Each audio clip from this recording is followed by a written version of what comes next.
What we're looking at is a legacy of the Ice Age. Permafrost and methane is a time machine.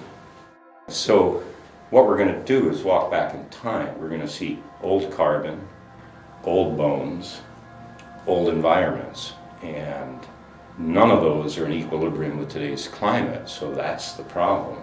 That world doesn't exist anymore, and it hasn't for 10,000 years.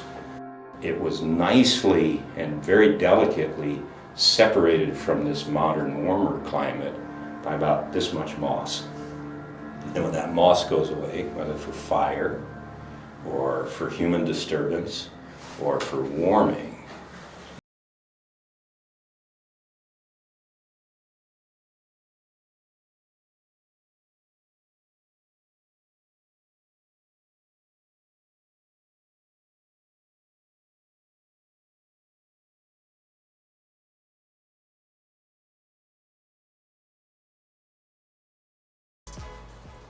Permafrost.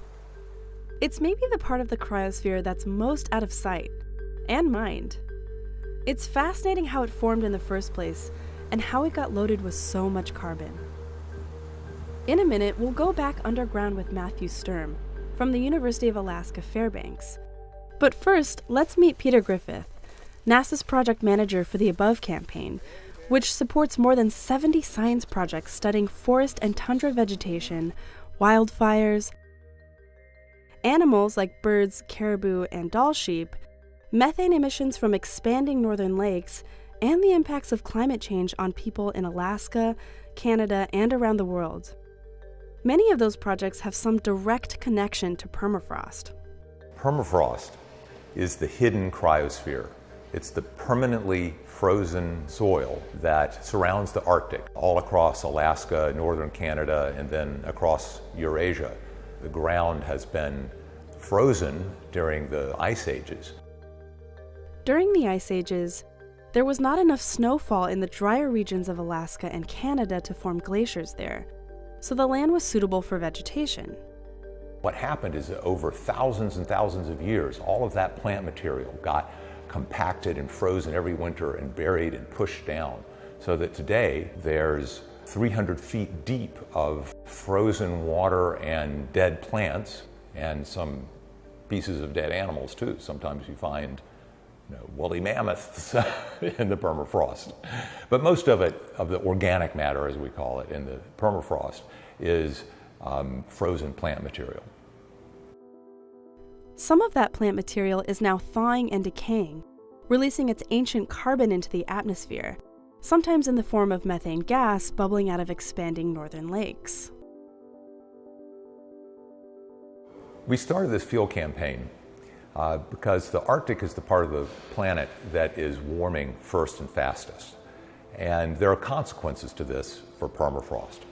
So during the Arctic Boreal Vulnerability Experiment, we're studying permafrost with people on the ground, from aircraft flying over the region, and also from satellites in space. Another way to understand the permafrost is to take a walk below ground with Matthew Sturm and into the U.S. Army Corps of Engineers Permafrost Tunnel. And they've dug this tunnel back into the side of a hill about 200 feet, and it goes sort of sloping down so that by the end of the tunnel you're about 100 feet underground, and you're surrounded by bones sticking out of the wall from the steppe bison and the mastodons that are frozen in it. There's sticks that are 40,000 years old, that you can touch with your hand. There's grass that's still green, that's tens of thousands of years old because it got frozen, right away, and it's never lost the green color. But as fascinating as it is to see these relics of an ancient era, or to see a tree split in half by thawing soil, or even to light a ball of methane on fire from under winter ice, at the end of the day, Peter and his colleagues want to know just how much organic matter is frozen in that permafrost, and how fast it might be released. Currently, we think that there is something on the order of 2 to 3 times as much carbon locked up as frozen organic matter in permafrost as there is carbon dioxide in the atmosphere. So releasing all of that organic carbon from permafrost into the atmosphere would be a real game changer. That would be a tremendous transformation of the planet's atmosphere. Now, the good news is that it would take a very, very long time for that to happen. However, we are warming the planet at a rate now that calls into question how quickly is that changing and what the consequences in the near future and in the far future are going to be.